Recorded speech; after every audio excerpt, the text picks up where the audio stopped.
Big boss Kannada season 12ರ ಫಿನಾಲೆಗೆ ಕೆಲವೇ ದಿನಗಳು ಬಾಕಿ ಇದ್ದು ದೊಡ್ಡ ಮನೆಯಲ್ಲಿರುವಂತಹ ಸ್ಪರ್ಧಿಗಳಿಗೆ ಎಲಿಮಿನೇಷನ್ ಬಿಸಿ ತಟ್ತಾ ಇದೆ. ಅಂಥದ್ರಲ್ಲಿ ಈ ವಾರ ಡಬಲ್ ಎಲಿಮಿನೇಷನ್ ಇದ್ದು ಈಗಾಗಲೇ ದೊಡ್ಡ ಮನೆಯಿಂದ ಸೂರಜ್ ಎಲಿಮಿನೇಟ್ ಆಗಿದ್ದಾರೆ. ಇನ್ನು ಇವತ್ತು ಮತ್ತೊಬ್ಬರು ಸ್ಪರ್ಧಿ ಮನೆಯಿಂದ ಹೊರಬರ್ತಾರೆ. ಇನ್ನು ರಿಲೀಸ್ ಆಗಿರುವಂತಹ ಪ್ರೋಮೋದಲ್ಲಿ ಮನೆಯಿಂದ ಯಾರು ಹೊರ ಹೋಗಬೇಕು ಅನ್ನೋದರ ಕುರಿತು ಇತರ ಸ್ಪರ್ಧಿಗಳು ತಮ್ಮ ಅಭಿಪ್ರಾಯ ತಿಳಿಸ್ತಾರೆ. ಈ ವೇಳೆ ಕಾರಣ ಕೊಟ್ಟ ಗಿಲ್ಲಿ ಸ್ಪಂದನ ಯಾರು, ಸ್ಪಂದನ ಅಂದ್ರೆ ಏನು ಎನ್ನುವ ಕ್ಲಾರಿಟಿ ಇನ್ನೂ ಸಿಕ್ಕಿಲ್ಲ ಅಂತ ಹೇಳ್ತಾರೆ. ಧನುಷ್ ಮಾಳು ತನಗಾಗಿ ಸ್ಟ್ಯಾಂಡ್ ತಗೊಂಡಿಲ್ಲ ಅಂತ ಹೇಳಿದ್ದಾರೆ.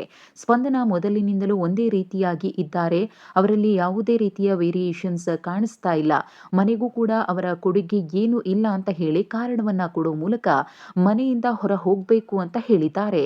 ಈ ವೇಳೆ ಮನೆಗೆ ಎಂಟ್ರಿ ಕೊಟ್ಟ 2 ಕಾರುಗಳ ಪೈಕಿ ಒಂದು ಕಾರ್ನಲ್ಲಿ ಮಾಳು ಮತ್ತು ಇನ್ನೊಂದು ಕಾರ್ನಲ್ಲಿ ಸ್ಪಂದನ ಕೂತ್ಕೊಳ್ತಾರೆ. ಆಗ ಎರಡೂ ಕಾರುಗಳು ಮನೆಯಿಂದ ಆಚೆ ಹೋಗುತ್ತವೆ. ಬಳಿಕ ಮನೆಯೊಳಗೆ ಬರುವ ಒಂದು ಕಾರ್ನಲ್ಲಿರುವಂತಹ ಸದಸ್ಯ ಸೇಫ್ ಆಗ್ತಾರೆ. ಮೂಲಗಳ ಪ್ರಕಾರ ಸ್ಪಂದನ ಮತ್ತೆ ಮನೆಗೆ ಎಂಟ್ರಿಯನ್ನ ಕೊಟ್ಟಿದ್ದು ಮಾಳು ಎಲಿಮಿನೇಟ್ ಆಗಿದ್ದಾರೆ ಅನ್ನೋದು ತಿಳಿದು ಬರ್ತಾ ಇದೆ. ಎಲ್ಲರೂ ಕೂಡ ಸ್ಪಂದನ ಎವಿಕ್ಟ್ ಆಗಬಹುದು ಅಂತ ಅಂದುಕೊಂಡಿದ್ರು.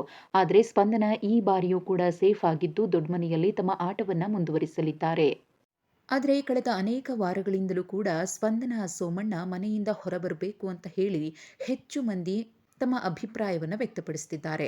ಯಾಕಂದ್ರೆ ಈಗಾಗಲೇ ಮನೆಯಿಂದ ಹೊರಬಂದವರ ಪೈಕಿ ಅನೇಕ ಮಂದಿ ಸ್ಪಂದನಾಗಿಂತ ಮನೆಯಲ್ಲಿ ಇರುವುದಕ್ಕೆ ಹೆಚ್ಚು ಡಿಸರ್ವ್ ಇದ್ರು ಅನ್ನೋ ಅಭಿಪ್ರಾಯಗಳು ಕೂಡ ನಡೆದಿದೆ.